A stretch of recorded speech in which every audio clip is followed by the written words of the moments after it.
Hey guys, welcome to another Trade Genius podcast. I got my good friend Bob here. Guys, we're going to tell you why a rate cut is more like a rate curse. Let's dive in.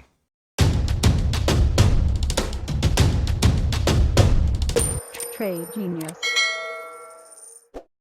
Okay, Bob. So the market's been clamoring for a rate cut. We know we're going to get one on the 18th. We know now it's most likely 25 basis point, not 50, because of the numbers that came out today and the Fed funds rate futures priced that in. So looks like that's what we're getting on next Wednesday. But even though the market seems to be happy about this and running up to it, that isn't quite the whole story, is it? No, what people have to really understand is really relative value. So when the Fed is raising interest rates, you have a natural move from bonds into stocks, and then they start sliding into short-term treasuries to capture yield. And then you get a top in the stock market. At the same time, you start reducing interest rates, and then the relative value is in bonds because it's not the coupon that they care about. It's basically the capital appreciation, because as a bond yield rises, as a bond yield falls, the price of the bond rises. So you can get a twofer in this. You get a nice coupon. At the same time, you get price appreciation. So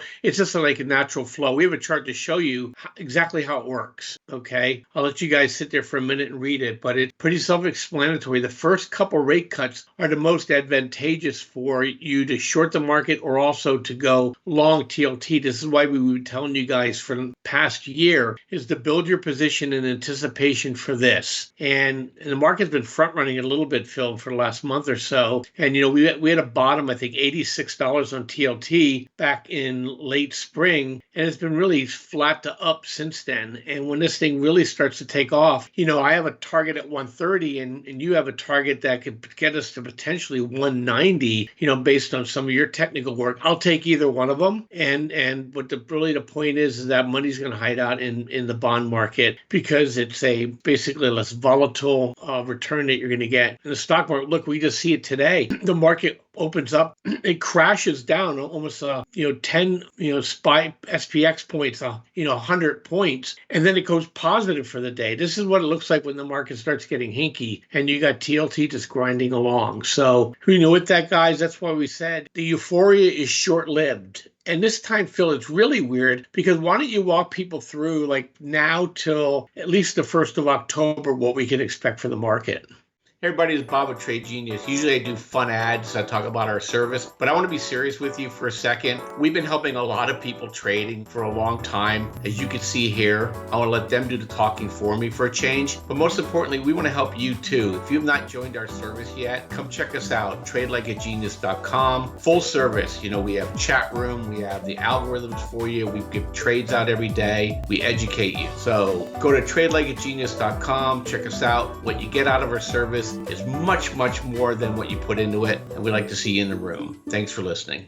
Right. So we were very clear that we would expect a move up into the rate cut. And that's what we're getting today. And I think the SPX 5500 level, major level in terms of positioning. So if you're going to get over that, all of a sudden now the dealers have to chase price higher. And I think you're seeing some of that. So unless we lose that tomorrow on PPI numbers or something like that, which I kind of don't think is going to happen, then we're going to start to see an acceleration up into that next Wednesday, which is the 18th, which is our rate cut announcement. Now, from there, seasonality is very bearish. If for some reason, though, we do not see that pullback, right, and we just get a grind, and that's happened before. I've gone back and looked, and we've had grinder Septembers that don't get that seasonal pullback. But in an election year, it's very probable that you do. So you just have to keep that in mind. It's almost like they try to generate liquidity, get one final pullback that they can really long and squeeze up into the election date. So that's what we're trying to keep an eye on here. But even if we get that rate cut, we can still move up. Now, if you get that second rate cut in November, Bob, and if that's a 50 basis point rate cut, I don't see any upside beyond that. I think that second cut is going to knock this market down. I don't think you can really hope for much of a market high after that. You can on the first one. The first cut, you can get a basically what we would call like a divergent high, where the markets tend to just basically squeeze out the rest of the bearish shorts or the short positioning in the markets, and that can take a month or two. But otherwise, if they're going to cut again in November, it's done. Now, if they don't cut, right, and we get this run past the election, then you could expect potentially a move up that lasts until the inauguration, because that's happened quite a bit too in past history. But I think they have to hold off on the cut. In other words, this is going to have to hold, this 25 basis point cut is going to have to hold all the way through then. Is that going to be the case? I don't know that the job numbers are going to allow that, but we'll see. Yeah, so guys, interesting times. And look, you have to take it day by day. And by the way, we've been up Monday, Tuesday, and Wednesday this week. So, what Phil was saying, it started on Monday, and so far, so good. A little weird open today, but it ended up turning green today. So now tomorrow, Thursdays are usually red. So, you can expect some pullback at some point. And then we'll probably have free money Friday into Monday, Phil. Tuesday will probably be wait and see. And then Wednesday would be a really interesting day. So guys, just take it a day at a time and don't get too crazy. Remember, keep one foot out the door, just like Leonard Skinner used to say, and I think you'll be in good shape. All right, Phil, have a good one.